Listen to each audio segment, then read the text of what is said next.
So we've reached our appointed starting time, ladies and gentlemen. I think we may as well launch our webinar today. So my first pleasant duty is to wish everyone good morning, good afternoon, good evening, wherever you're viewing from, and to welcome you to this FOGS webinar.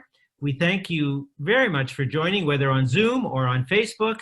And I would like to express a real appreciation as you have chosen to come to this FOGS webinar and forego your chance to watch the exciting General Assembly debate coming to you from New York. So I hope that in our webinar today, we'll be able to give you something that's at least as stimulating as what you would get from the heads of state and government speaking in the General Assembly virtually. I'm Richard Kinley. I'm the president of FOGS, the Foundation for Global Governance and Sustainability.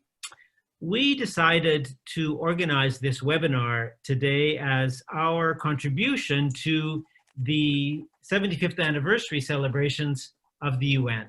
It's a big event which we think needs to be marked. We also were quite interested to put our ideas where our mouths are, if I may use that turn of phrase. We feel that criticism of the UN is not enough, and certainly despair over the current situation is even worse. What we need now are new ideas to get us out of the current rather unsatisfactory situation that that the world finds itself in. So we've thrown out or tabled for consideration a couple of proposals or options. We understand very much that they're not perfect options, and they're certainly not the only options, but we wanted to promote a discussion amongst people who are interested in and concerned about the United Nations system and its agencies. We wanted to promote a discussion about how we can move out of this current unsatisfactory situation. We're looking for, in the discussion today, your advice, your comments, pro and con. Please don't hesitate to be critical. We really want to benefit from the discussion, but we also want to hear other new ideas that might be of interest to our wider community. So we could work on these and ideally help to make the UN's fourth quarter century somewhat better than the last quarter century. We can now sort of move into the mechanics of our discussion. The webinar today will run about 90 minutes. We will have 3 blocks of discussion. The first is on a proposal that we at FOGS have presented on a narrative for hope and resilience. There'll be a presentation by one of us. Then we'll have comments from a number of discussants, and that will be followed by a response to those comments. We'll then move into the second block, which is in a similar format, a presentation on the idea of a Global Resilience Council, followed by comments from discussants and a wrap-up or response to those comments. We'll then move into the third block, which is a wider discussion where we'll be inviting those of you who are attending via Zoom, but also those of you who are viewing on Facebook to join in that conversation. If you're on Zoom, I will be asking those interested to make a comment to indicate so by raising your hand in the Zoom function, or if you're on Facebook, we'll be asking you to send your questions, and we'll be monitoring those, hoping we can digest them and bring them either to the presenters or to the discussants, so that we can have a good conversation. And in that spirit, I wanted just to comment that I was reading recently a piece by Patrick Wintour, who's one of our discussants, where he was lamenting the state of of Zoom diplomacy, because there is an absence of real interaction. I think we've all experienced this. It's quite true. So I'm going to be trying my best to encourage at least a bit of interaction amongst the discussants and amongst the participants, so that we can get the most possible out of this Zoom discussion. I'll be keeping an eye on the time, so presenters and discussants may hear a little dinging sound, which will be a reminder that it's getting close to the time to wrap up. So without further ado, I will now turn to the first block of our webinar today and invite Yorgos Kostakos, my dear friend and executive director of FOGS, to tell us about the idea of a narrative of hope and resilience. Yorgos, please. Thank you, Richard. And thanks from me to all those who are here as discussant participants or on Facebook. We had a small problem, I understand, with Facebook, but we're resolving it and it will be webcast live very soon. To start with, here is the presentation, a narrative of hope and resilience for human dignity and well-being. That's the full name of this proposal. And every word counts in this case, particularly. To get started, we go to the first slide. Why did we want this debate to start? Because we see that the post-World War narrative, World War II narrative, has run its course and it's no longer satisfactory. It's running out of steam and it's not mobilizing anymore. And also it's proven in practice that the creations of the Second World War and the creators don't have the same level of commitment and efficiency and effectiveness these days. So we need something else. And we also have a convergence of crisis, which increases the sense of insecurity for people. And also there is actual hardship among citizens. So we cannot ignore that. We cannot just paper over it. The sense of insecurity, as I think one of our discussants also will mention later, is very important in upsetting social structures, the economy, etc. We need to reverse the regression in terms of democratic values, in terms of commitment to fighting poverty, human migration, gender rights, global cooperation. We have a sense that we're going backwards.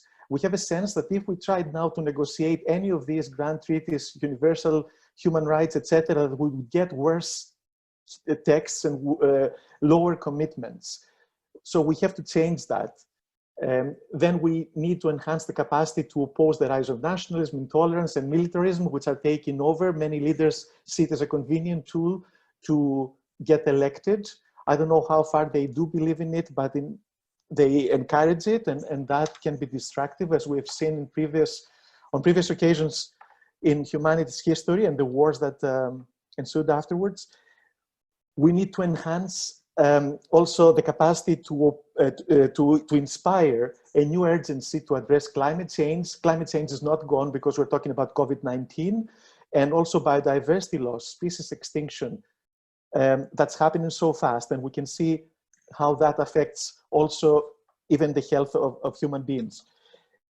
And finally, we need to build on the overall sense of anxiety in a positive way, right? Because we see also from the ashes something rising, which is the sense of human perseverance, of human resilience. And if we manage to direct it in a positive way towards we can make it together, not this country first or the other country first, against all odds, then we may have achieved something big. This is the starting point. Then we go to the elements of a new narrative. It is, as we have said, a zero draft, which means what we propose now is on the table, but needs a lot of more work and contributions from everybody to get to a stage where it can be really used fully. But we recognize two kinds of elements. One is the more classical kind of element, a solid ground that we already have to build on. For example, hope for the future. As I said, not everything is bleak. We have to put emphasis on that. Strengthening the existing visions that unite us. We have the UN Charter, it's still valid, we the peoples, and working together to avoid war, to increase development, sustainable development, and defend human rights, the Universal Declaration, and of course the 2030 Agenda and the Sustainable Development Goals. These are frameworks that we have all agreed to, and they're still there, valid, but they need a bit of a tweaking to be adjusted to the requirements of today. A renewed focus on guaranteeing both individual and societal resilience and well-being I think we are often lost in terms of what we focus on. Is it the greatness of a state? Is it the GDP, economic figures? I think it would be good to focus on individual and societal resilience, the capacity to withstand shocks, and the well-being of people. And protect the vulnerable and leave no one behind. We've promised it many times, but I don't think we're really doing it. And for planet Earth, our common home, we need to address anthropogenic climate change, species extinction, pollution. All these things exist in the Paris Agreement, for example, for climate, but we have to include them in the new narrative in a more proactive and humane, engaging way. And going to the last substantive slide, which is the new elements of the narrative, which are a bit more innovative. You could say some of them revolutionary, perhaps, which means what I say here is reversing the causal chain for the future. And by that I mean, up to now we say, oh, we expect the system as it works to lead to something positive. But it would be time to start from what positive we want to see and tweak the system backwards. So changing, reversing this causal chain. For example, health is a global public good. I think we have seen it in practice. We don't need to debate it anymore. How can we make it a reality for everybody, with or without pre-existing conditions, with health systems all over the world? Then a resilient and equitable economic system. It's also a global public good. The economy as it is now does not work for everybody, increases inequalities, increases insecurities, leads to cycles of downward spirals often and crisis. So how can we start from the point that we need the economy to be a system that works for the well-being of everybody and the resilience of societies and people, and build backwards from there? Cyberspace is a global commons. It needs rules, it needs policing, it needs guarantees of rights, like in the actual space when you go out to a square or somewhere. And also it cannot be voluntary. It cannot be left only to the companies that make money out of this. Racial, ethnic, religious, social, and gender diversity, and I would say also culinary diversity. The food that we eat is mankind's treasured heritage. I mean, we should celebrate it, and we should not try to explain to people why they should not be racist or whatever, nationalist in a destructive way. We start from humanities, these rich hotpots of things over time created, and we celebrate it. The long-term effectiveness and legitimacy of global governance rests on an ethical foundation, and that's what we treasure here at FOGS. We have our grand narrative and hexalog, some basic rules to govern personal and institutional behavior. And I always say that the values and ethics are the condensed wisdom of time, of centuries and millennia. We don't need to rediscover that if you become super nationalistic, etc., and you close your borders, then you can go to war with the other nation or the group of nations. So, I mean, ethics is really don't do harm. It does not need to be rediscovered every time that its value. And finally, this new narrative that we hope will make together and will be expanded through the UN also needs to be reflected in a new architecture of global governance. And I think the next presentation is part of that. Thank you very much. Thank you, Yorgos, for that very rich presentation and overview of the ideas.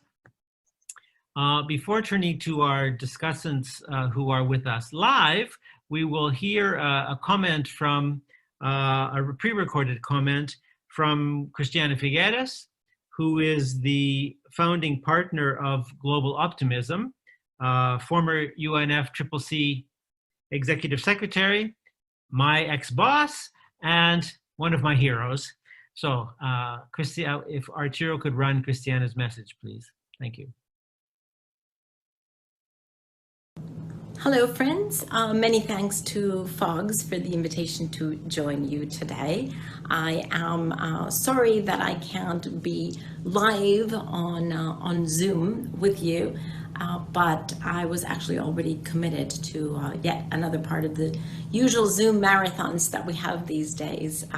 So I apologize that I can't be there. So I'm pre-recording a message for you, and I am particularly sorry that I can't be there live at the time that you're meeting, because it is precisely my very good friends Richard and Giorgos who are holding the space for this very important conversation. So before you enter in your conversations, I just had a few thoughts that I wanted to share with you in case they're helpful to keep them in consideration. So first, a word on optimism and resilience. Many people ask me, why am I such a stubborn optimist? Well, the quick answer to that question is because it's the only thing we can afford to be. Yes, we have bad news almost every day, whether it's geopolitical bad news or it's some other kind of bad news.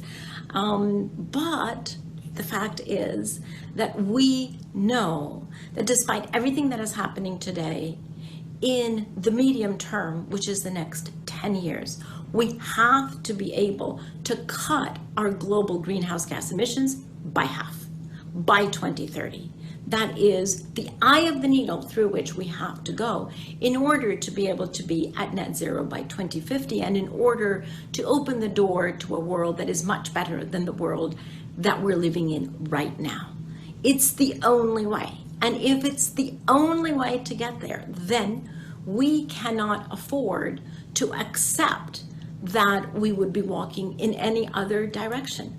We have to stay the course. We have to be stubbornly optimistic. We have to engage every day with the decision that we will garner every single inch of our creativity, every single ounce of our ingenuity, our innovation capacity, and above all, our collaboration capacity, and focus it on the solutions in order to go through that eye of the needle. If we accept the bad news today and just sit back and assume that that's going to be the reality forever, then we have condemned our children and our grandchildren to a world of constant misery and destruction, which is not what any of us want. So in the face of bad news, we cannot despair and fall into paralysis. That is exactly in the darkest moments when we have to pick ourselves up by the bootstraps and be optimistic, be resilient to all of that which would pull us down, because it is that resilience that will actually get us a step farther. And personal resilience is, of course, directly linked to global resilience, the issue that you will be discussing today.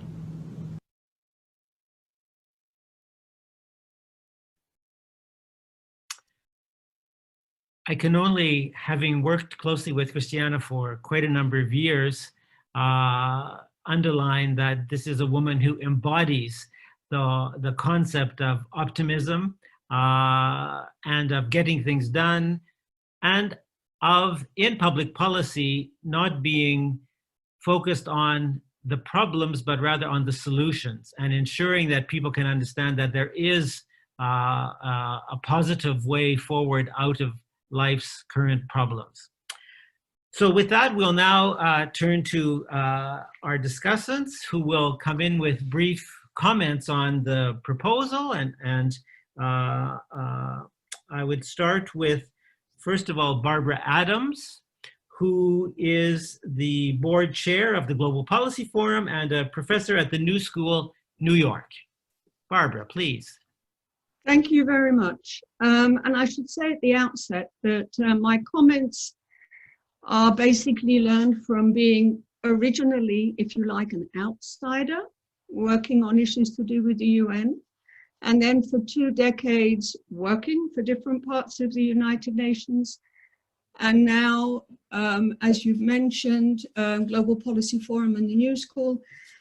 And frankly, my experiences may be one of the first official, or not even the first, card-carrying schizophrenics, which I'm about to demonstrate in all its glory, I imagine. A very concerned but committed person. The first thing to say is I completely agree we need a new narrative.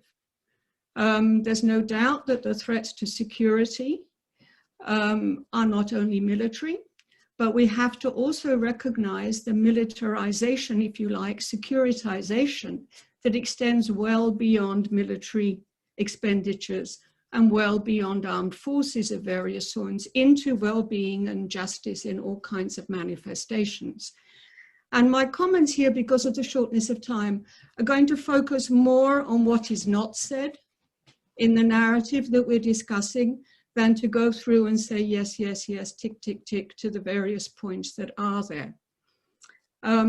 So first of all, I do think that the way in which we've moved forward with how the UN has adapted or working in its various different pillars has basically been immobilizing the extraterritorial obligations and the extraterritorial manifestations in so many areas of these threats. Climate change, COVID are some obvious examples, but not only.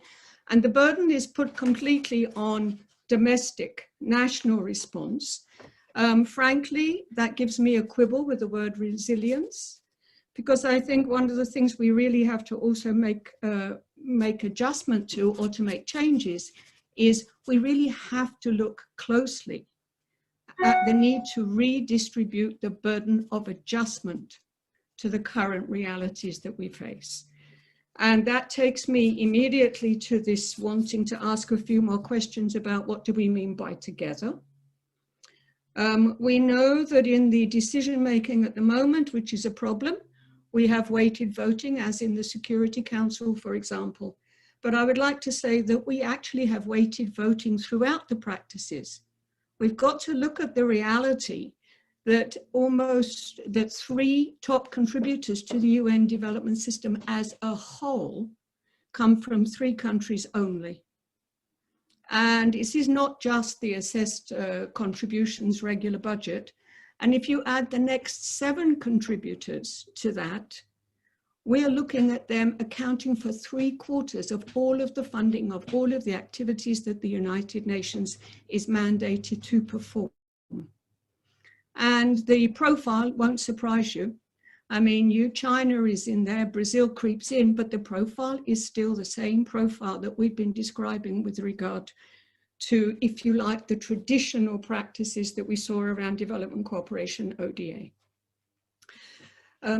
That, I think, is also leading me to want to say something that I find very missing, is the emphasis on inequalities. Inequalities, multi-dimensional, income and non-income inequalities. We are articulate in how we see them played out within different areas like health, like climate, but then we seem to call for resilience. We need to talk about prevention. We need to redefine crisis. We need to recognize that so many of the crises that we face, which seem to want an immediate impact, have resulted from decades of failure of policies. Where is the UN on the prevention side of it? I think the UN would be much better served to have a much better risk analysis, risk assessment type of function in all kinds of different ways. It's tough. One of the comments I would make, so much of the burden in this narrative is put on the Secretary General and senior staff to speak up. Now, the current Secretary General, I have to say, the Nelson Mandela lecture, he has frequently said power isn't given, it has to be taken. He's queried and said the inadequacy of the GDP. Okay, we have that, but how do we go further than that? One other thing, and then I'll give you my 3 final points, or rather, well, my final points. One other thing that the narrative also talks about is the importance of public support, the ethical dimension. Again, I think that's clearly there now. So why isn't it having an impact? And in fact, in many cases, because of people feeling the growing irrelevance of the UN to their lives, we are losing some of that support. One of the directions that is being put forward is this concept of partnerships. I have a lot of problems with partnerships. Partnership seems to be a step from regarding people as shareholders to now regarding them as stakeholders. The bottom line is people are rights holders. And the bottom line for me is that the United Nations needs to be a champion of the public sector. Again, the narrative is articulate on tycoons and oligarchs, but not on the systems and the institutions that have been captured and detoured in that particular direction. At that level, it's not about individuals. So my last few comments here, for this to move forward, I think, one, we need to dethrone GDP as the paramount and premier measure of success. It clearly might work for Wall Street, but I don't think, and it might even be used too much by the IMF and the World Bank in terms of how they decide which countries are at different stages for their lending. I haven't got time to get into it. We need more than likely a one-term Secretary General,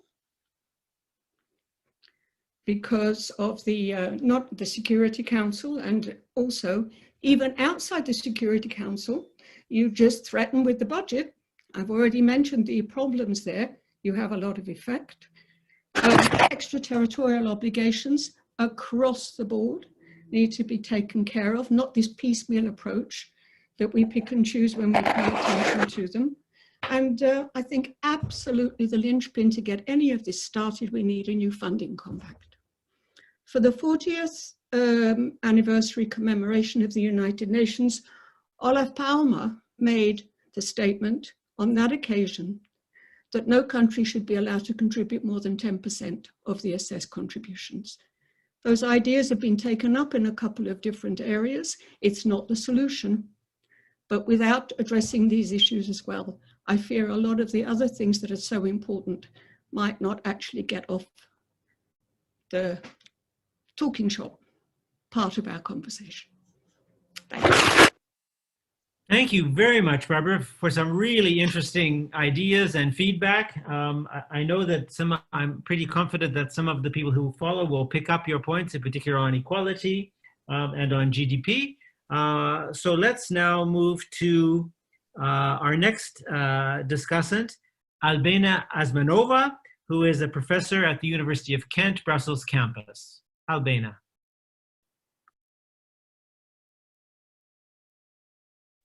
Albena, you're muted. Right. Okay. Thank you, Richard. Now, the document articulates, the narrative proposal articulates very well the need for abandoning the existing economic model that puts emphasis on free trade and liberal economics, and replacing it with a new approach to running the global economy. I salute the stress on resilience rather than prosperity and affluence that have been very prominent in existing narratives. Indeed, a resilient and equitable economic system is a public good. Okay. But it seems to me, however, that the diagnosis of the problem to which this is a solution is a bit incomplete, and I will make a proposal for a small adjustment. Now, in the first part of the document, the consequence of the old model of the economy is presented as, on the one side, inequality, on the other, job and food insecurity. To quote, extreme emphasis on efficiency and profit maximization has been exacerbating inequalities and leaving vulnerable populations in precarious situations. Now, surely this is true, but it seems to me that what the pandemic has exposed is rather that our societies, despite the unprecedented wealth they have amassed as a result of the previous economic model, they nevertheless turn out to be strikingly brittle, to the extent that these affluent societies could not cope with such basic tasks as providing simple productive equipment for doctors and nurses, or enabling systematic testing of the population, something that seems very basic indeed. So something is wrong there. And this is the issue. What we should be seeing on display is not so much the inequality and the fragility of the most poor populations, which is undoubtedly a problem, but the generalized fragility of society. So not just job and food insecurity or the precarity of the poor, but what I describe in my writing as the massive precarity, the massive fragility of society. Now, it is important to bear in mind that precarity and inequality are different problems, and they have to be tackled on their own with a specific focus, because they're not directly correlated with one another. And it seems to me that this particular document, the first zero draft, presents inequality as a reason for precarity. I quote, "A resilient and equitable economic system characterized by fair incomes and fair taxation should be treated as a basic infrastructure or precondition for achieving a common good." I would question this a bit. The overarching problem is that emphasis on profit has led to disinvestment in the public sector. This has made our societies precarious. This condition of general vulnerability will persist even if we were to reduce the inequality drastically between people. Our societies can be perfectly equal in terms of personal income and distribution of wealth, but still fragile because of lack of investment in the public sector. And that is both in public services and in public enterprises. Because if we want to reduce the stress on competition and on profit seeking, we need also to strengthen public enterprises. So rather, we need more resources to be invested in strengthening the commons, in public policy, in a social safety net. This is how the political economy of resilience should be seen. But now we come to the very tricky issue of growth, because we need to be frank that to secure the material resources that need to be invested for strengthening the commons, growth is the usual answer, but it is the commitment to growth over the past decades that has helped alleviate poverty to a great extent. It has increased the general prosperity of the world, with two side effects: inequality and the destruction of the environment. So we need to scrutinize our formula for growth again. This is where I want to stop. Thank you very much, Albena, for those really interesting thoughts, which I think are a nice complement to what we've already heard, and reinforce some of the points about inequality, about the public sector, etc. Now I would ask that Jimena Leyva-Roche share with us her perspectives on this topic.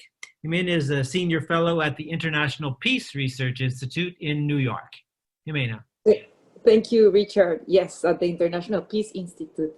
And I don't know if it was by coincidence, but I salute you for the gender equality, and the fact that all the women are speaking first is rather uncommon. So thank you so much. After reading the article and the documents that you have put forward, there's three things that come to play in my work. And that's going to be the subject of my talk. The first is leadership, imagination, and an inclusive multi-layered governance system. So I'll speak about those 3 points, and then I'll offer a potential solution, a way forward. So first of all, I think it's important to focus on narrative, because we create meaning through communication. It's not only a tool to pass messages, it's a way in which we create purpose. So when we speak, we not only communicate, but we do a lot more than that. So COVID-19, in my view, has disrupted our meta-narrative. In New York, we never believed that, where I am right now, that the city would be vulnerable. it has challenged our reality in ways unimaginable. In this circumstance, there's a window of opportunity to change the narrative in a very big way. As a former diplomat in the G77, we always said, you know, you had the time to develop, now it's our time. Richard, I'm sure you heard that multiple times in UNFCCC. Right now, who wants to follow this model of the West with the increased pollution, with the US being the country with the highest numbers of deaths of COVID-19? We are living a paradigm shift. The problem right now is that the vacuum on a positive narrative, and I would love to hear what The Guardian says, because I love The Guardian. The absence of a positive narrative has led for the hatred, the polarization, the negative narratives to reemerge, to take hold of the media, and all the kernels of hope have been completely diminished. And the UN, the stories that we already have and are already there, they don't receive the attention of the media. They don't exist for the mainstream media. So we need a new approach. We need a new approach, and that's my second point, which is we need to expand our imagination. To expand our imagination, we need to contact media moguls. We need to talk to the people that created Star Wars, that has really built and know how to tell a story, because we're diplomats. I don't know how to tell a story, you know? But so we need help. The UN needs help. We need help on how to tell this story. The story is already there. It's just that we don't know how to tell it. So how do we expand our imagination? How do we create books for children? Like, it has to be throughout the life cycle of a person that needs to be re-educated of a narrative of hope rather than a narrative of horror and despair and isolation. So that's my second point. The third point is leadership and the multi-layered governance system. Here, I agree with Barbara that it's not on the burden of the SG, because right now the moral voice of the SG has been unfortunately diminished. And I have my book, which I always carry, and that the SG always has to walk a very the edge of the sword, you know, between quiet diplomacy and taking a stand. And so in order for the SG to be effective, it needs a coalition of the willing. We created the SDGs not with the big powers. It was Colombia, Guatemala, the United Arab Emirates, and Peru, who for the first 2.5 years set the Sustainable Development Goals, and we were thought as crazy people, 2 of us women, of course. And so the coalition of the willing is not going to come from the big powers who are in complete disarray right now. It has to come from the small and medium powers, much more broader than the multilateral alliance right now. And it has to be much more inclusive, because we're no longer in a member state-centric world. It has to include youth, it has to include business, it has to include all the positive bright spots that are already there into a mega coalition that will hit the pushback against all that's good and ethical in the world. So I think I'll stop there. Thanks. Thank you very much, Jimena. Some really excellent points. Again, the role of the Secretary General being prominent in this, a good point for discussion.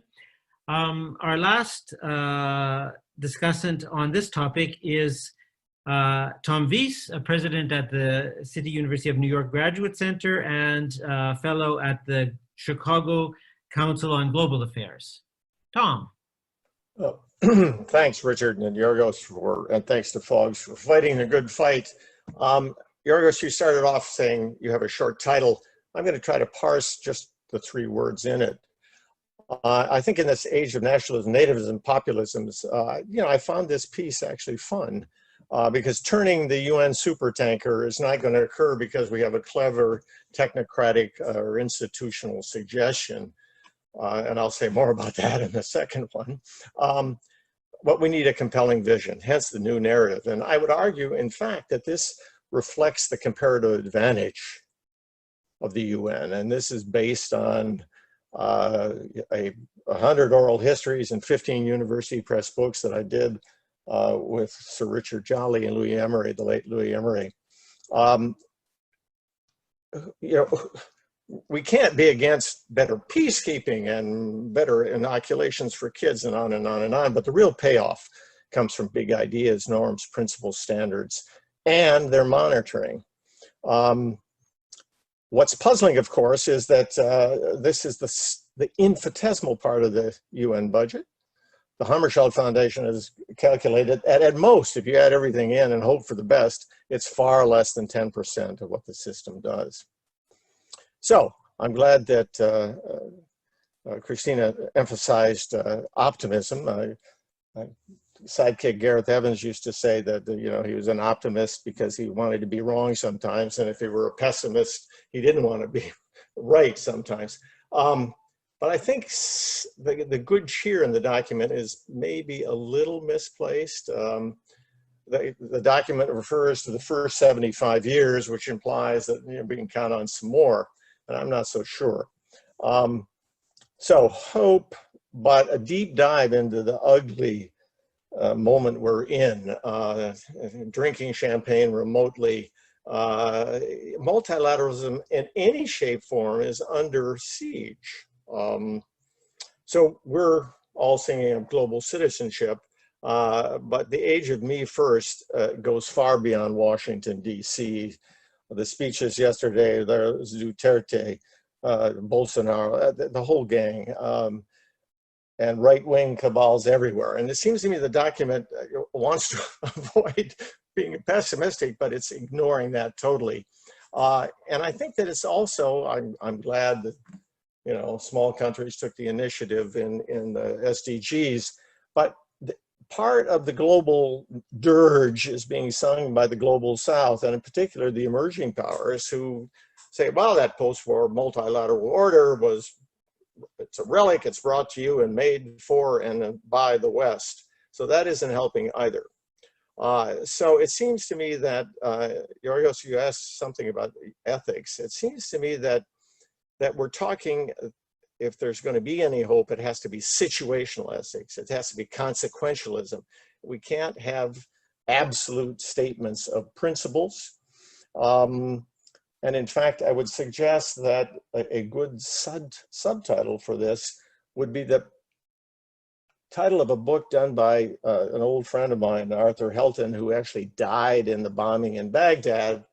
And he said, we can't afford the price of indifference. And it seems to me that this narrative is aimed directly at dispelling the price of indifference. So let me stop there, Richard. Thanks very much, Tom. I really appreciate that idea of dispelling the price of indifference. You've given us a lot to think about, not the most positive messages, but definitely reflecting many of the challenges we face, which were behind the idea of the proposal in the first place. I was also very struck by your suggestion that this, in fact, is an area that's a comparative advantage for the UN. So, Yorgos, you've had a lot of feedback. Oh, actually, before I come to you, I would just ask if anyone else would like to come in for a quick second comment or first comment, and then we'll move to a wrap-up.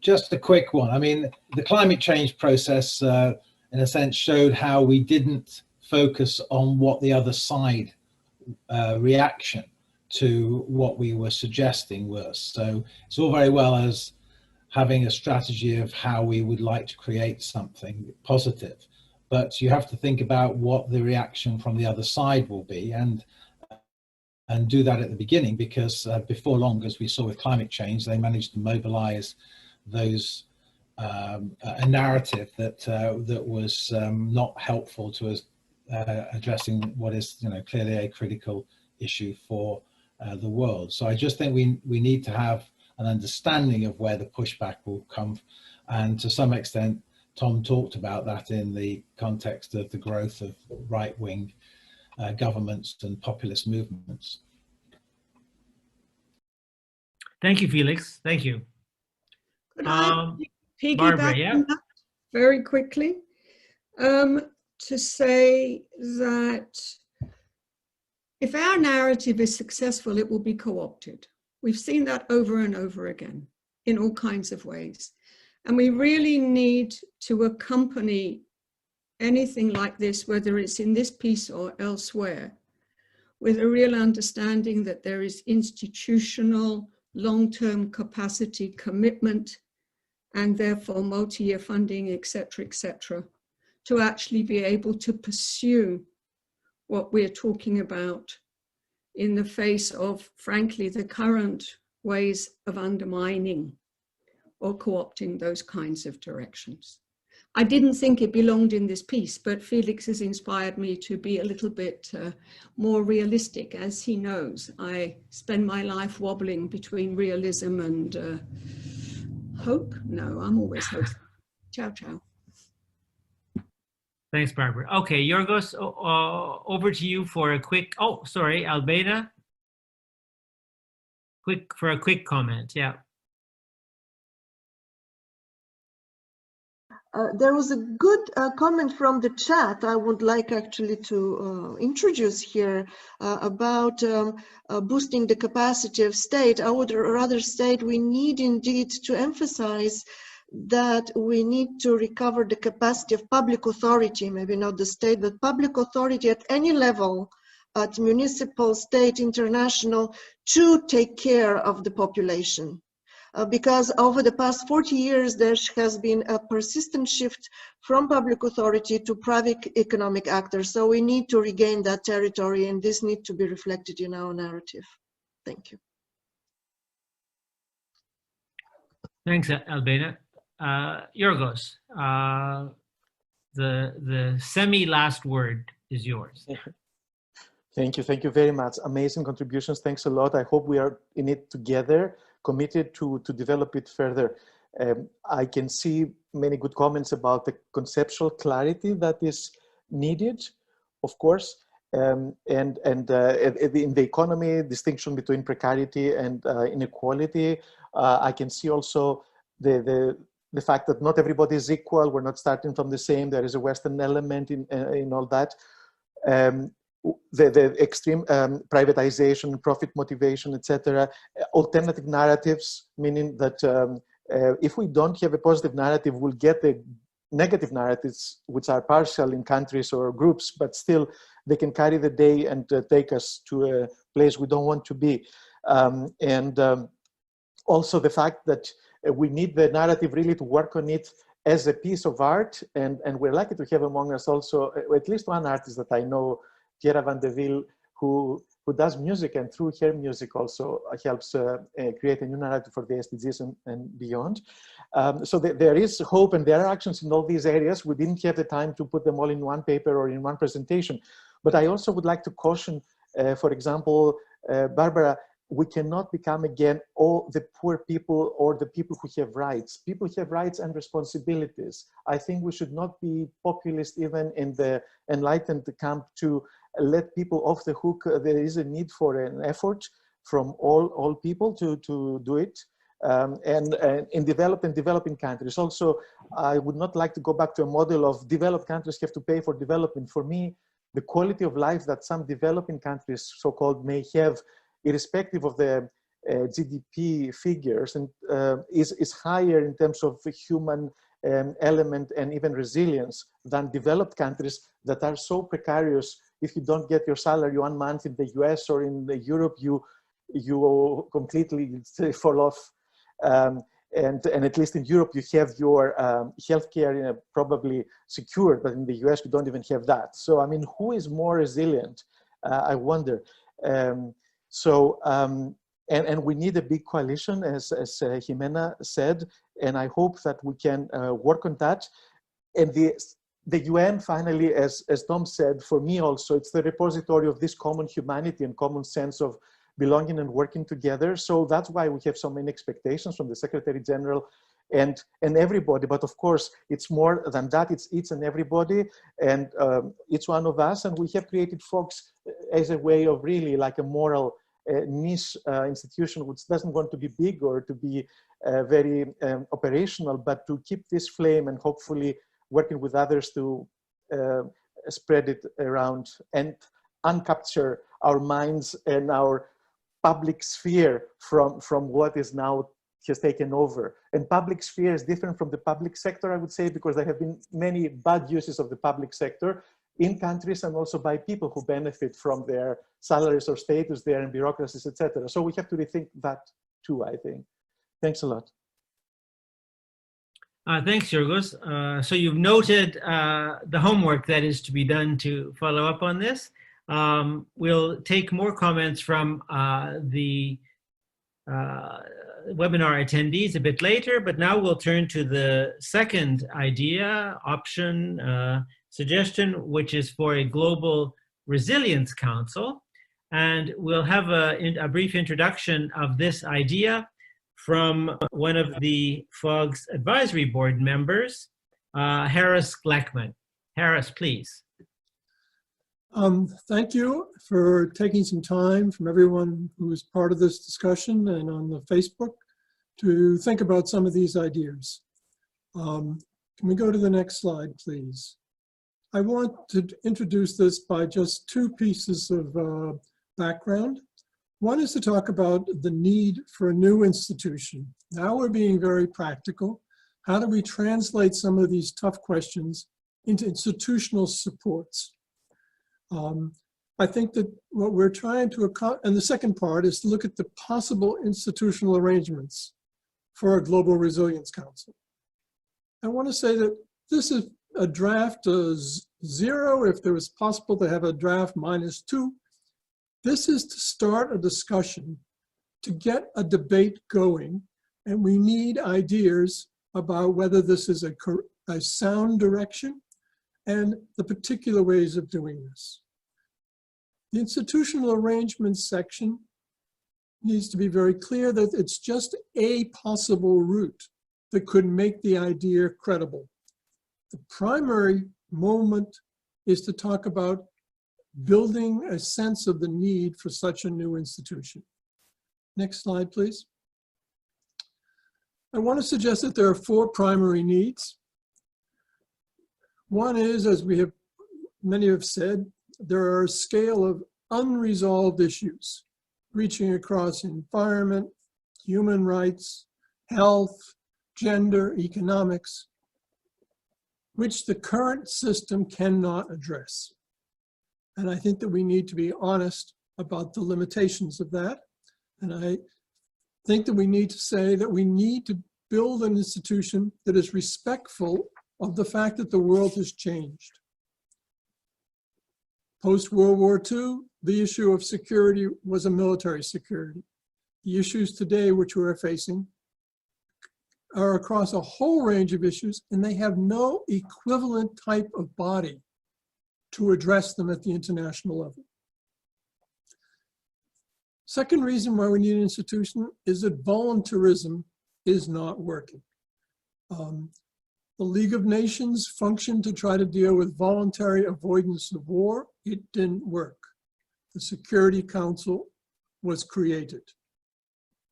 We now need to see that the voluntarism around the climate system, around implementation of the global Sustainable Development Goals, the WHO's advice, a whole multi-stakeholder standard setting, this voluntarism is not working. We need to create a new obligatory body that can make some of these realities effective. The third reason is we need a whole of government approach.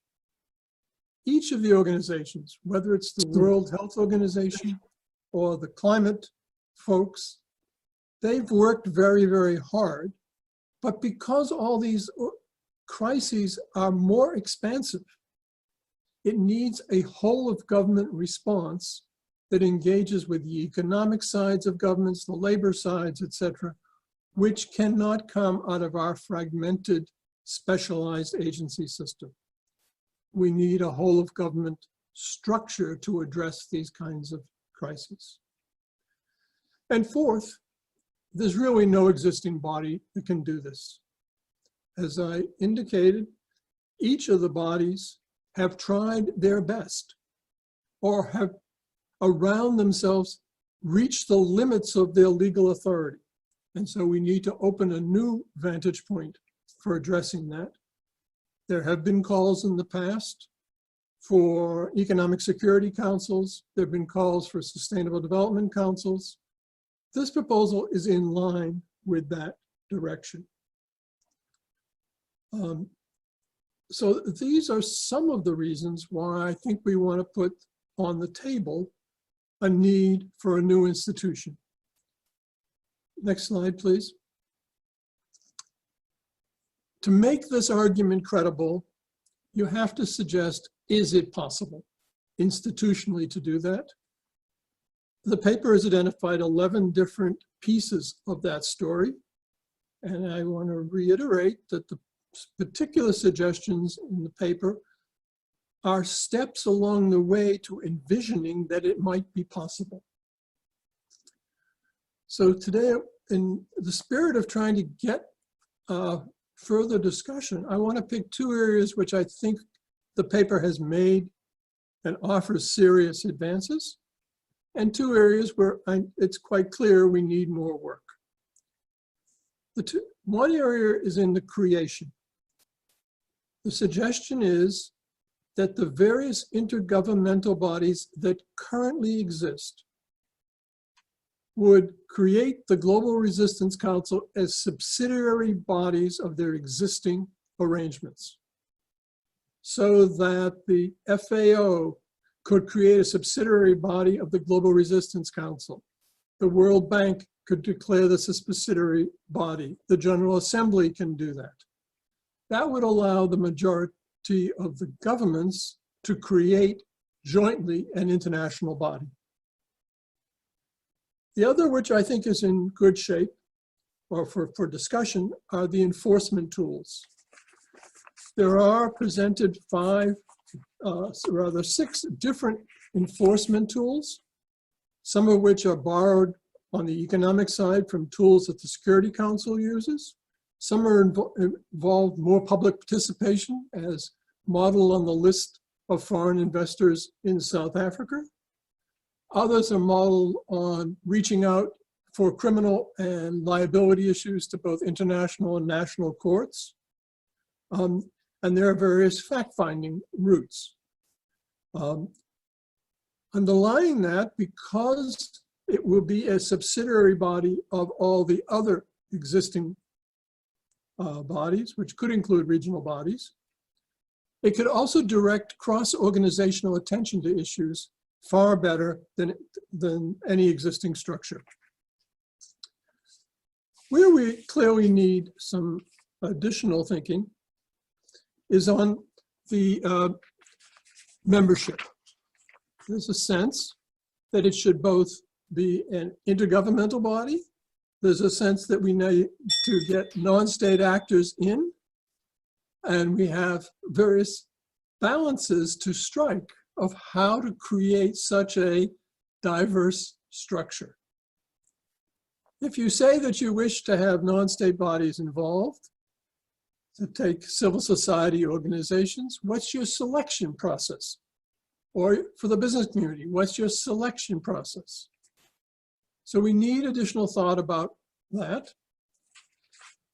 We also made some suggestions about decision-making. We created two tiers of decision-making to say that certain kinds of actions to enforce the decision, putting something on the agenda of all the UN systems, could be done by simple majority. Others needed a higher level of voting. But now that we have a mixture of state and non-state actors, and how is the decision-making system could work. So what we are hopeful is from this discussion is to get an appraisal of whether the need of this is worth developing further, whether we have articulated the right sets of needs in that case, and thoughts, can I have the last slide, please, about how we can move this discussion forward on its particulars. We want to get a comprehensive response to what are called soft security issues in the classical security space, and to put economic, ecological, social, gender issues on par with armed conflict matters at a global level. So we are looking forward to your input so that we might produce a second, a draft, maybe a 0.15 draft, to further this discussion. Thank you very much.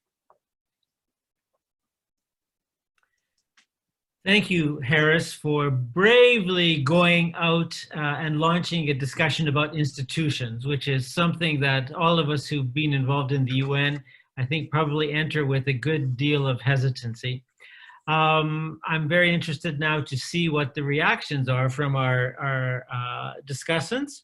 And I would turn first to Felix Dodds. Please, Felix is a professor at the University of North Carolina at the moment. Felix. Thanks very much. I'd like to take the opportunity to comment on the proposal and, of course, say that I think it's important that proposals like this expand the conversation about where we're going. It's very important to put work into these kinds of things. The objective, of course, is to try and end up with something stronger than what we have today, something that is clearly, at the moment, not fit for purpose. So I'm going to make 3 comments to add to the debate. We operate in a real world of 2020, and Tom talked a little bit about that earlier. And what is possible is defined by those in power today and their agenda. There are times when enormous work advancements are made, such as the Sustainable Development Goals and the Paris Climate Agreement. But remember, it took 5 years from Paulo Caballero's introduction of the idea of the SDGs in Solo, Indonesia in July 2011 for the 2030 agenda to be agreed. It's important to also look at the need to have positive governments in key countries. And though the initiative of the SDGs was very much from developing countries, we have some very key players now that have right of center populist governments, both in developed and developing countries. We don't have today the ability to advance major proposals. We would need positive governments in favor of multilateralism in some of those key places.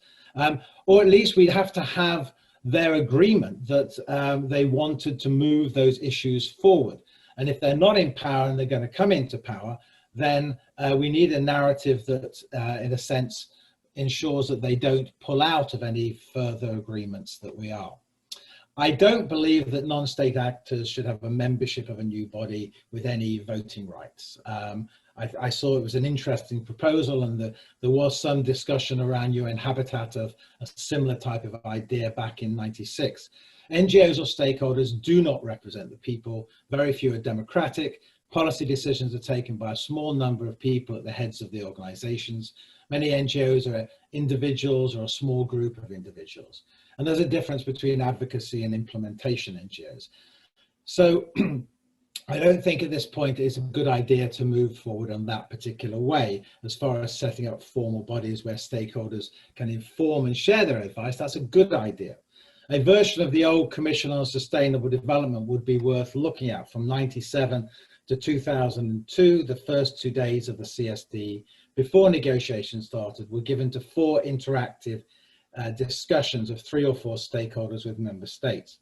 The only review that I'm aware was produced by UN DESA on the tourism dialogues, and they said that 70% of the outcome from that tourism dialogue was the outcome from the CSD on that issue. So there's a model there that could be strengthened and could be used as a way of enhancing stakeholder engagement.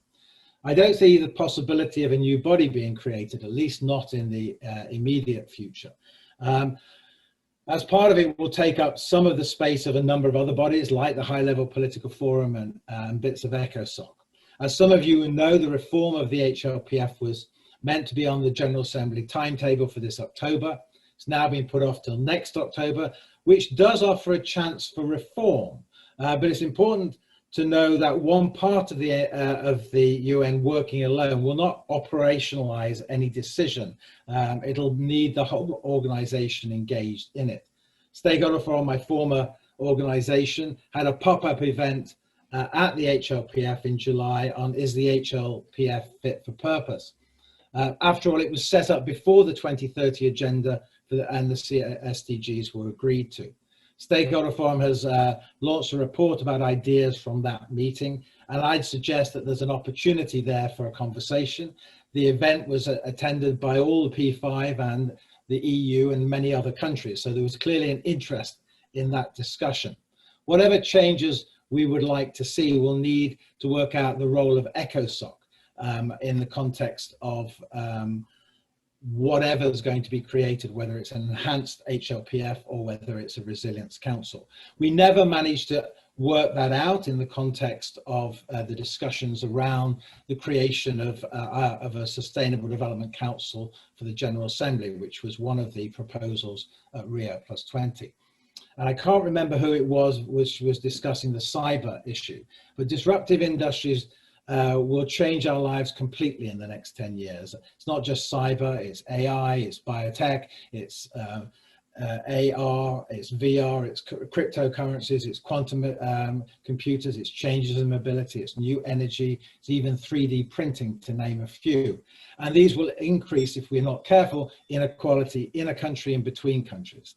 These are issues I'm raising in the book that I'm working on at the moment, and they show up a huge problem because we're not dealing with the governance issues of these new technologies, or we have no idea of what those governance issues should be. My final comment is to remind people that we do have the Earth Charter, which does give us a great ethical set of principles to engage with. So I don't think we need to reinvent the world, but build on things that already exist. Thank you. Thanks, Felix. Really good suggestions and reminders about linkages and a dose of realism. I would next ask Patrick Wintour to come in. Patrick is the diplomatic editor of The Guardian. Patrick. Thank you. Well, I very much come at this as a reporter, not a protagonist, and a think tanker or person of thought, a intellectual. But you cannot, in my job, but constantly note the degree to which diplomacy is paralysed at present, and obviously the difficulties the UN itself faces and symbolises. And COVID's been this kind of flash of lightning. I think it's one of the best metaphors I've seen in terms of illuminating a dark landscape and revealing things that were perhaps hidden about the lack of leadership, the incapacity of governments to govern, and the whole problem about the systems of global health that we have and the weaknesses within the WHO. But so what I really wanted to sort of look at was really kind of how realistic this idea is. And I just wanted to be slightly optimistic about it. Although by nature I'm one of nature's pessimists, but I just feel on this occasion it's so important, the vacuum we have. And I think the idea itself has some attractions. And I just thought also it was notable when I was covering the General Assembly speeches yesterday, the degree to which there was an understanding amongst the leaderships that spoke, all of which unfortunately were male, was that this was a huge moment for the world. And Guterres described it as a 1945 moment, but the number of people referred to it as turning point, inflection point, were limitless. And I thought Macron was very good in saying, you know, we can't as a world just stand by and allow our future to be decided by rivalry between two superpowers. And the number of speakers that actually mentioned UN reform, the ones I counted were, I think, Turkey, South Africa, India, Malaysia, Argentina, Cuba, and actually some other countries later, including France. But obviously, when we talk about reform, the catch-22, which all those of you who've been involved in UN reform know way better than I, is that someone has a veto. We all can all agree something needs to be changed, but nobody wants to lose any power that they currently have. And however much you point out that the Security Council is currently structured is an historical anomaly and frozen aspect, and it's laughable if it wasn't so tragic that countries such as India do not have a seat on the Security Council. It's very difficult to find a way forward, and the solution largely has been people to think about workarounds in ways in which to get around the difficulties within the Security Council. But so I thought also it was interesting that Guterres said yesterday that he was in favour of reform, but he didn't want a further bureaucracy. And I think the trick in terms of the proposals that you've come up with is to try to present it not as a further bureaucracy, but more as a collation, an attempt to collate and bring together and empower some existing bodies that are currently disparate and don't have the influence that they should do, and to argue, which I think you sort of get to, that the Security Council is dealing with issues of war, but we need a body that deals alongside with the issue that deals with the causes of war. So you have a soft power, hard power dichotomy, one council for diplomacy and prevention, and another council, as it were, for the failure of diplomacy and for war. So I think if it can be presented as that, it might be, and the idea that it's a question of collation rather than recreation of a new body, then it may gain traction. I think the three points I had, one of which has already been made, which is I don't think the NGOs should have a seat that are simply not representative. Sure, they should have an influence, but on a casting vote. And the second is the degree to which sanctions are required, what kind of, and this is more a question, what degree to which we have at present any kind of sanction on any country under the Paris Climate Treaty if they don't stick to their obligations, is to try and to explain why sanctions are required, and also to show that sanctions do work. They have worked in the case of the Security Council, because I think there's quite a long argument that they've actually been more symbolic than impactful. And my last point, which is obviously the most difficult point, is that this would require a further loss of national sovereignty at a time when we're dealing with populist nationalist governments who are ever more keen to accrete power to themselves and to offer forms of taking control which require national sovereignty rather than international sovereignty. But thank you. I think it's a very good idea, and I hope there will be many ways in which it can be knocked down and criticised, and I hope you'll have the perseverance to keep going with it. Thank you, Patrick, for that advice and encouragement.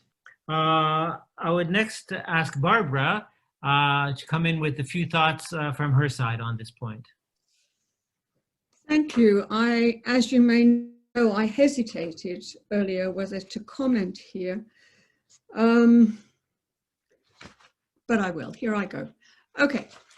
The first comment really is on the need, the paragraphs with regard to the need. I think it is underestimating the impact and power, if you like, of indifference and non-action in terms of making sure things don't happen. There isn't enough analysis here, and maybe in the narrative conversation, on the effectiveness of resistance and obstacles to what we are talking about. Also, I think that this dichotomy between military and non actually isn't what we witness in practice. I think the threats, the non-military threats to security in many ways are part of the multidimensional way of waging war today. And I don't think the Security Council would necessarily relinquish its authority if, depending on how things worked. And we have to face the fact that, for example, a number of small island developing states feeling that their security is in threat would like the Security Council to take up their concerns about the threats from climate change. We also know that we have had the criminalization of drugs, of the approach to migrants and so on. So I find that sort of framing needs a little bit more work, as it were. I completely agree with Felix and Patrick about non-state actors not having decision-making roles. I would have raised some questions also about who's identified here as observers. A list is always a problem because of who you exclude. I think our narrative on inclusion needs to be, if you like, changed a little bit to looking at the exclusion, to look at the processes of exclusion, so to speak, and to see how that works in a variety of ways. This wouldn't necessarily address so much of the systemic discriminations, for example, that we're talking about, but I think I can give many examples there. I'm a bit confused about the enforcement tools between the combination of advice on the one hand. We certainly don't have that good an experience between Security Council and Peace Building Commission at the moment. The question has already been raised about sanctions. Do we want more sanctions? We have to recognize that there is a hierarchy in sanctions. If we look at the WTO, the World Trade Organization, and the way in which its sanctions, as it were, put a claim on public budgets, which make governments change their domestic legislation from the pure threat of sanctions. And also we have a lot of documentation as to where the sanctions have actually been borne. I meant to comment also on the non-state actors and NGOs. I think we've also got to be concerned not only about whether or not they're voting members, but the current pattern that's underway with regard to gatekeepers. We're witnessing too many gatekeepers, if you like, speaking, usurping civil society or other organizations' voices because of actual challenges even about being able to get a visa at the moment to get into the United States, for example. And then on the funding, contributions and participants, including non-state representation. If we look at funding purely from the aggregate point of view, and we don't actually pay attention to the fact that not all funding is actually sustainable. There's a lot of funding to actually keep the status quo, whether we're talking about fossil fuel subsidies or what else. We're talking about the digital divide. I mean, does this mean that big tech will be able to fund? You know from my previous comments that I'm extremely concerned about the relationship between the funding patterns and the concentration of resources and governance and accountability measures. So I would like to sort of see a little bit more along those lines here as well. Thanks. Thanks, Barbara. I'll now turn to Tom Wies again for his comments on this idea, the council idea. Tom. Well, thanks, Richard. My marginal enthusiasm for the narrative is not matched here. I think Harris is going to accuse me of swearing in church or temple or mosque or what have you. I think there are two gigantic problems. The first is the distinction between hard and soft. You know, years ago in the academy, one used to try to talk about high and low politics, bombs and bullets versus technical stuff. And that was thrown out for a very good reason. And I think it's the same reason that this doesn't make much sense. It really represents some differences without any meaningful distinctions. Climate change, migration, AIDS, whatever it is, the Security Council has actually already said these are threats to international peace and security, and I think anybody who looks at them would say the same thing. A footnote to that is also that actually when a problem is securitized, it's usually taken a little more seriously by governments. So I'm not sure you want to dub things of no consequence because they're soft. The second problem, and this has been referred to, I think, is the idea of creating not only a new body, but one that involves the whole system. Now, Robert Jackson 50 years ago called just the development part of this a prehistoric monster, and the monster is now 50 years older, and it's not any more lithe or movable. The Security Council can't decide what to call the pandemic, so the idea of moving to create something new that involves the whole system makes me, I don't know what Jimmy the Greek would give the odds on this in Las Vegas, but not very good. It seems to me that rather than dreaming up this solution, the narrative talks about build back better. Really, the most important thing is to reinforce the crumbling foundations of the organization that we have and think about what the UN does better than other people. And we know the body is not any good at subtraction, it's only good at addition. And it seems to me a more sensible proposal would say, well, given what's here, what parts can we actually jettison, that we don't need, have no comparative advantage, lots of other people do better. So instead of dreaming up a new concoction, I'd like to say that what we need to do is think about, well, what if there were 10% or 15% or 50% fewer resources? What parts of this beast would we get rid of? And it seems to me that it's important to keep in mind, and to go back to something I said earlier about the next 25 years, the institution will not disappear, but it's going to be limping along if we continue the way we are. And if there's a budgetary crisis, as there is, and it's going to get worse, the solution is not to chip 5% or 10% or 15% away from everything across the system. It's to get rid of bits and pieces of it. And I remind people actually that the model here is the League of Nations, which actually functions sort of between 1939 and 1946. So we could have a UN like the League of Nations. It was a couple of people in Geneva and some people at the Advanced Institute in Princeton, and that's what the world body consisted of. So I think that is the danger. So I think modesty is a virtue for members of the UN fan club as well as for social scientists. So let me stop there. Thank you, Tom. My hair is sort of sticking backwards here. That was a very forthright comment, which we appreciate. This is what we're here for. Before we turn to you, Harris, for a couple of comments, I made the error of missing a second comment from Cristiana Figueres, which I think also can help as a wrap-up comment. So we'll hear that now, if we could, please.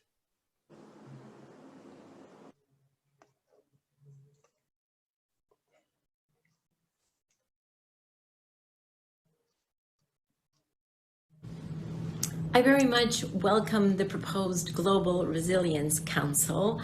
We know that we have been way too late in our action on climate change to reduce emissions. And what that actually means is, consequently, we have to improve our resilience. We have no other option. We have to improve our resilience. And so having a Global Resilience Council that can put its arms around what states are doing, what subnational governments are doing, what other stakeholders in the private sector and civil society are doing, and something that is broad tent that brings all of these efforts together is quite needed, and I dare say quite urgent, in order for us all to mutually benefit from small resilience muscles, which if all put together, we can actually make much larger and much stronger. So I would like to thank you for thinking into this and for continuing to bring your spirit of innovation and certainly your determination to be able to move forward with the Global Resilience Council. Dear friends, I wish you a very productive day today as you move forward to consider these proposals. I must say you're absolutely in the best hands with Richard and Georgios, as many of you will already know, but those who have never been in Richard and Georgios' hands will be delighted at the mastery of their facilitation and their listening skills. So I am actually just a little bit jealous that I'm not there with you to be able to once again enjoy that very collaborative spirit with which Richard and Georgos will, I'm sure, be working with you. So enjoy the process, enjoy the results and the conclusions that you will be coming to, and thank you. Thank you for the very good work that you're doing on behalf of all of us.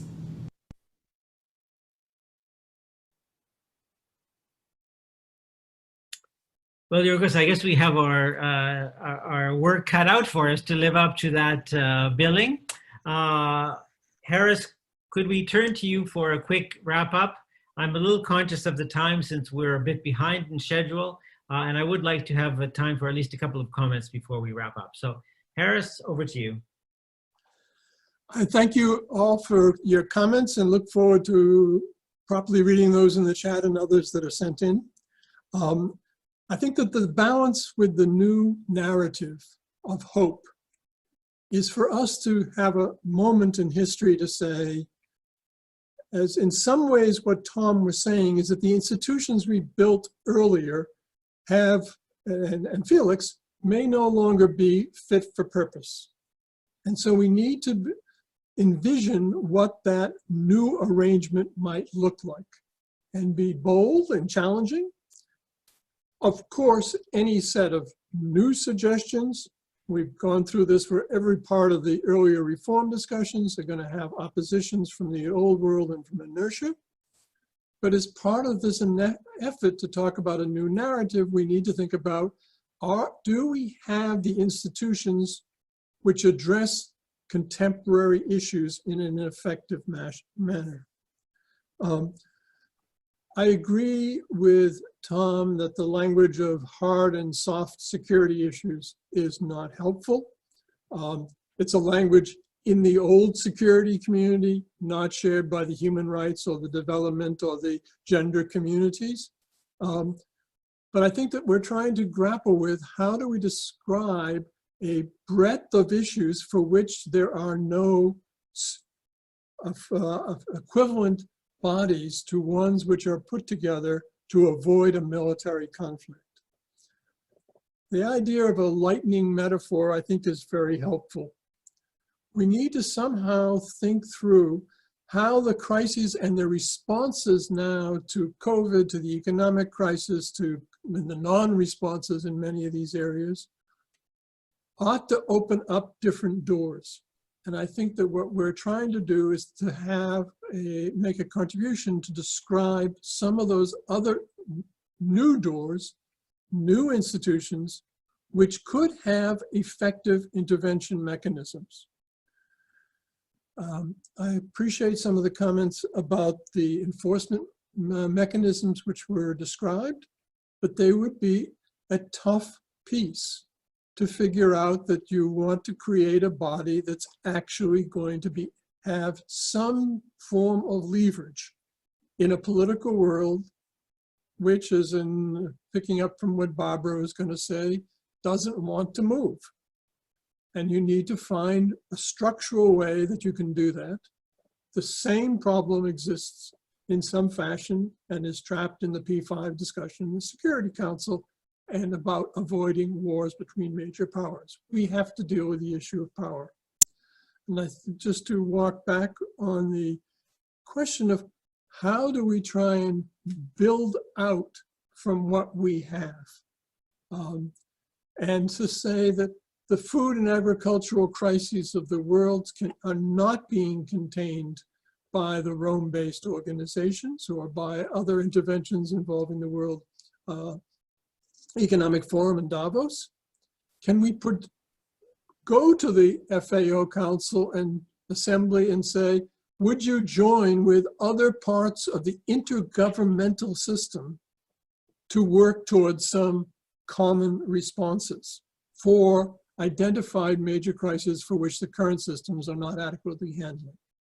And that relates to one of the other issues that's identified in the paper, is how the agenda for this new body on what kind of crisis could be elevated to these bodies. So I welcome these comments, and I would welcome any additional comments people want to share in writing later as we work on the potential next draft. Thank you very much. Thank you, Harris. Thanks to everyone for their points, comments on the two ideas. I've personally found it extremely enriching. Before we try to have a wrap-up of sorts, I would like to see if any of our other attendees would like to pose a question or make a comment or come in. If you could please indicate by the raise hand function. I see though that Jimena has raised her hand and would like to give you a chance, Jimena, to come in as with your thoughts on whatever it is that you heard earlier. Very quickly, I think that I read the document and also listened very carefully at Harris's statement. I think that it would be important to consider the PVC. It's not perfect, it doesn't have teeth, but right now there's reform fatigue at the UN. So I think we need to consider the incremental approach that Tom spoke, and the PVC is already tackling issues such as climate security. It's considering even more the Sahel and other, and so I would say it'd be good to explore a little bit more the PVC as potentially in the role of the Resilience Council that you're speaking about. Thank you. Thank you. I noticed in the chats as well that there were a number of questions or comments about the SDGs, and I wondered if any of our panelists wanted to come in with a reflection on sort of what are the implications for the SDGs of this discussion we've been having today, but perhaps more broadly of what the impact of COVID-19 and some of the other challenges that some of the speakers have mentioned. Felix, I see your hand. Go ahead, please. Thanks very much. I think there's a couple of things. One is, as I said at the beginning, I think it's really important that people are thinking outside the box, but they also need to think inside the box. So there are points where there's an opportunity to have an influence. And the next year, particularly on the high-level political forum, due to the negotiators who set this up, that there would be a review of the mandate of the body, this is an opportunity to put some of those ideas, or at least to have a conversation around those ideas, around the reform of the HLPF. And that was what Stakeholder Forum initiated back in July, and just launched the report that they've done of what was said there. That's an interesting space. It's available now, and you don't have to wait 5 or 10 years. We can do something which could put some of the things into that. I think that's important. Secondly, there is those who don't follow the HLPF will not know this, but they didn't agree a ministerial declaration. It's been pushed off till next year. I guess they're waiting for the US election to enable there to pass that. But it does have in that a look at the targets that are coming up in 2020. And there's 2 papers, one by me and one by WWF, that look at the targets that are available to potentially improve and the particular ways to do that. But you won't reopen the SDGs. It's just a particular set of, I think, 23 targets that had a 2020 or 2025 decision, and you would not want to negotiate those under the present administration in the US, but it may be different by next year. So I think that there's that opportunity around the SDGs. I think Amina was absolutely right. This was a push by developing countries, as was Rio+20 by Brazil. And so the landscape that we have at the moment has come from developing countries, and I think is a pretty good narrative to help us to deliver also on the climate agreement, if we can get better. There is a report by UNDESA, by Irina, on COVID and VNRs, which is definitely worth looking at to see how that is being talked about. But clearly, building back better would mean ensuring that we are delivering on the SDGs as part of that. And so I think that will be really important.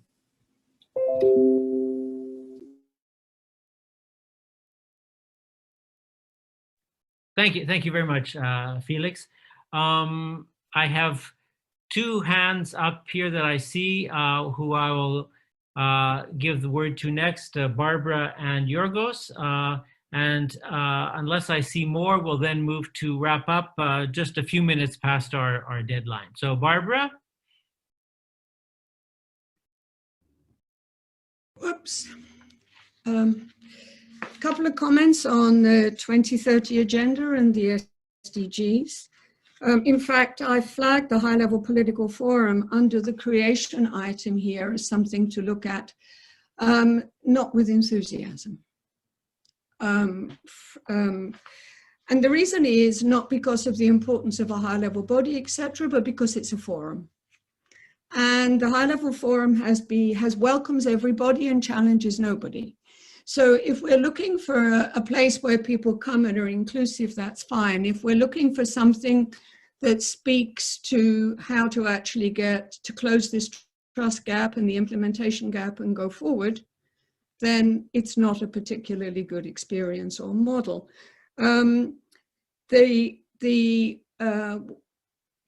It's recognized here that there have been a lot of attempts at these different kinds of bodies. I work with something called the Civil Society Reflection Group, and we've done a lot of spotlight reports. We bring one out each year that basically is built on analyzing all of the SDGs and how they're implemented in the various dynamics. And I'm happy to forward that if that's of people who are interested. We proposed a Council on Sustainable Development a while ago, which wasn't leading into the Rio conference. And frankly, I have to say, I sat through all of the negotiations in the UN for establishing the high-level political forum. And it was basically three governments, the US, Russia, and can't remember, I don't think it was the UK this time, that basically made sure it was only a talk shop. And so whatever it is that we have going forward is going to obviously face some of the same dynamics. One of the things that's really interesting about the process around the 2030 agenda that also needs a lot more looking into is this whole conversation that we tend to have between binding and voluntary. The Kyoto Protocol was binding, but somehow it hasn't worked. And somehow or other, what are the fallouts for that? Doesn't seem to be very enforcement-ish. And the interesting thing about the high-level political forum is they have this voluntary national review process. And we've had hundreds of countries volunteering. People said nobody would come to report on how they're not doing well. And we've had a number that have been volunteering, in fact, more than once. And it's supporting a very interesting process in some countries only of engagement at the country level. So if we're looking at the global arena to be something that enables more national accountability in all kinds of different ways without having the time to get into, then I think we can be looking at different kinds, who's setting whose agenda, so to speak. And whether in fact we have to face the fact at the moment that the governance, the global governance process has become more of a punishment than an empowering process. And I don't like the use of the word empowerment because we only empower ourselves, but nevertheless has become more of an obstacle. And so when we're talking about these kinds of measures, this council and narrative and so on, whether we need to actually flip this to making sure that we only do at the global level the things you have to do and don't become so prescriptive as we have become of what all countries need to do, etc., etc. So I'm glad this is the beginning of a conversation because there's obviously a lot to discuss.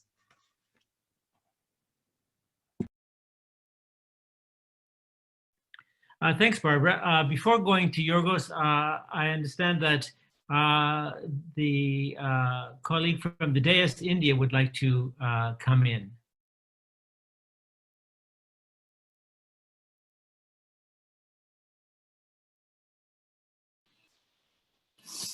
Thank you to the esteemed panelists, and I'm a big fan of a lot of you speaking from India. So it's a big sort of opportunity to talk. Just 3 quick points that I wanted to share.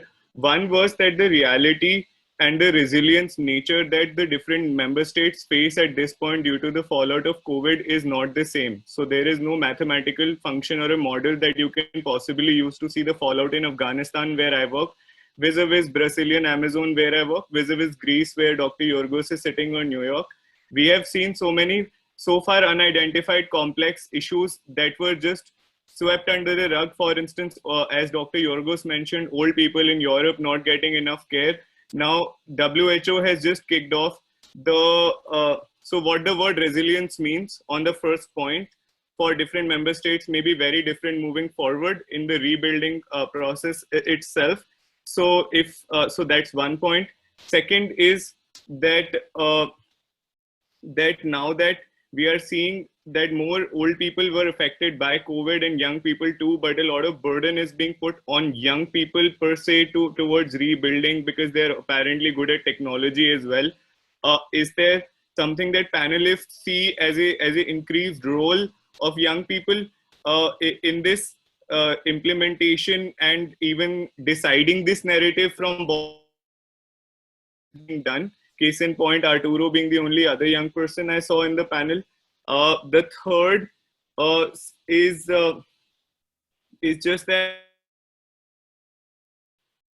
GDP not being the only sort of indices moving forward. Do you think that having this still understanding of developing versus developed while deciding certain key any parameters in terms of membership criterias or obligations to pay money could be there? And finally, just last thing for the esteemed panel, if civil societies have a centralized system because of which ethically they can be not given a voting right, what happens to certain nations which have literally the same system? At a political level, are we going to let what we did in 1945, a sense of impunity with many nations, continue in that frame, with them chairing even a plus 25 Beijing, whether it's 25 Beijing or it's any other body which doesn't respect either the UN principles, SDG principles, or this thing, and Goal 16 does not talk properly on conflict and peace? Can we also have something which has a more strongly worded approach towards this rather than sweeping that under the rug in a positive narrative? Thank you so much for the panelists to listen to me. Thank you for those comments, which I think give us all something to think about. It was nice to see you again. Yorgos, quick last word, and then we'll have a very short summary before we liberate people to go and watch the general debate, perhaps. If they have nothing better to do, sure.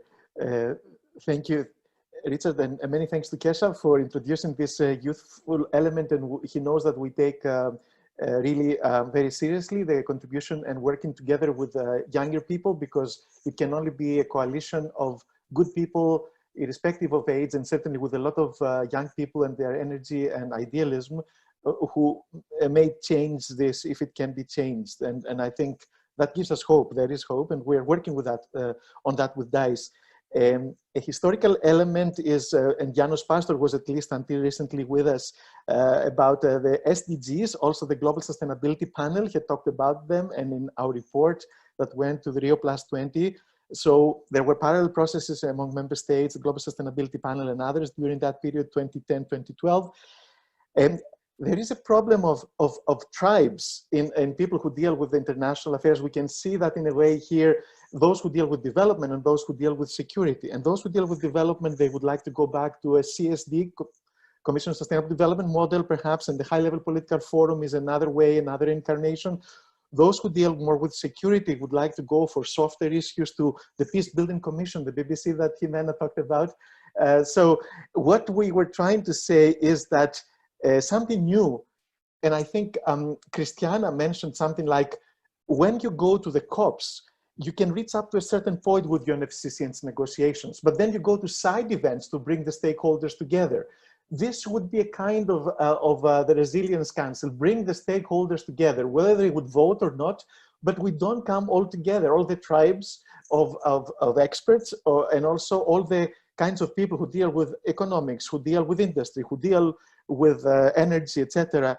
They're nowhere together to deal with the issues, which the issues have all these aspects. We try to solve them still in silos. And about the SDGs, finally, VNR, etc., the voluntary national reviews, we have used them and we're using them in practice with some countries to see to do a reality test. In Greece and in India, in the case of FOGS, we go and see the foreign ministries basically write a report that goes to the high-level political forum by collating things from the various ministries which are supposed to do something. Whether something is done, which should be done by regional authorities and local authorities, is not really the point for them, but that's the point for the people, for implementation. So I think we need a different approach, going closer to the people, and sometimes it's simpler solutions. And what Barbara said, indeed, it's not like taking everything to the global level, it is at the right level of implementation, and we should focus on implementation, I think, more with the right framework of principles, etc. Thank you. Thank you, Yorgos, and thank you to everyone, those who participated as discussants and those who have been joining us in the webinar via Zoom and via Facebook. We hope that the discussion has been stimulating and thought-provoking for all of you, because I think, as some of our speakers have pointed out, the situation is not good in terms of where we find ourselves in the world, where we find the multilateral institutions. Finding the right tools and ideas to bring us to a better place is not going to be easy, and these kind of conversations can only help drive that thinking in a good direction. I was struck by the comment by one of our discussants about the importance of countering the growing irrelevance of the UN. I think that's what's behind a lot of our anxiety and what behind our work in FOGS, to come up with ideas and suggestions that would help to give the UN a stronger engagement with the world public. And we heard many ideas. I won't go through them. We will try to capture them subsequently.